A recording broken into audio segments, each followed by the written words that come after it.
Hi all, back to Krishnagiri. நாங்க வந்த நேரம் பார்த்து செம்ம காத்து, லைட்டா மழை. நேத்து நைட்டு 3 மணி வரைக்கும் கரண்ட் இல்ல. மழை நல்லா பெஞ்சிருந்தாலும் பரவாயில்ல, கொஞ்ச நேரம் பெஞ்சிட்டு விட்டதுல நல்லா அனலை கிளப்பி விட்டுச்சு. 3 மணிக்கு மேலதான் தூங்கவே முடிஞ்சது. சோ இன்னைக்கு மார்னிங் எழுந்ததும் லேட் தான். கிருஷ்ணகிரி வந்தாலே நம்மளால கையில பிடிக்க முடியாது. சோ போட்டி எடுத்துட்டு வந்துட்டாங்க.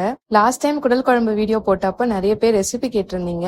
கொஞ்சம் லேட் ஆனதுக்கு சாரி, பட் இப்போ அப்லோட் பண்ணிருக்கேன். இந்த வீடியோ கீழே லிங்க்கும் கொடுத்திருக்கேன். கரெக்டா போட்டியை கிளீன் பண்ணி எல்லாம் ரெடி பண்ணா மறுபடியும் கரண்ட் போயிடுச்சு. அப்புறம் கரண்ட் வந்துடும்னு ஒரு நம்பிக்கையில எல்லாம் ரெடி பண்ணி கட் பண்ணி வச்சிட்டு இருந்தோம். அதே மாதிரி ஒரு ஹாஃப் அன் ஹவர்ல கரண்ட் வந்ததும் நம்ம ஆள் மின்னல் வேகத்துல செயல்பட ஆரம்பிச்சிட்டாரு. எங்க எஸ்டிடிலேயே சார் அரை மணி நேரத்துல சாப்பாடு செஞ்சது இதுதான் ஃபர்ஸ்ட் டைம். விவேக் போட்டி குழம்பு செஞ்சுட்டாங்க, அத்தை தட்டி இட்லி ஊத்திட்டாங்க. சரி நம்ம பங்குக்கு ஏதாவது செய்யலாமேன்னு சொல்லி நான் முட்டை தோசை ஊத்திட்டேன். சாப்பிடும்போது எப்படி சாப்பிடணும்னு ஒரு விளக்கம் கொடுத்தாங்க. ஆவி பறக்க இட்லி, கொதிக்க கொதிக்க குழம்பு, எடுத்து ஒரு வாய் சாப்பிட்ட உடனே ஃபர்ஸ்ட் வாயில சூடுதான் தெரியணுமா? அச்சச்சோ சூடா இருக்குன்னு அவசர அவசரமா முழுகினதும் தொண்டையில காரம் தெரியணுமா? அந்த காரம் அடங்குறதுக்குள்ள அடுத்த வாய் சாப்பிடணுமா? எப்படி சாப்பிடுறதுன்னு இப்ப நான் சொல்லி தரேன் பார்.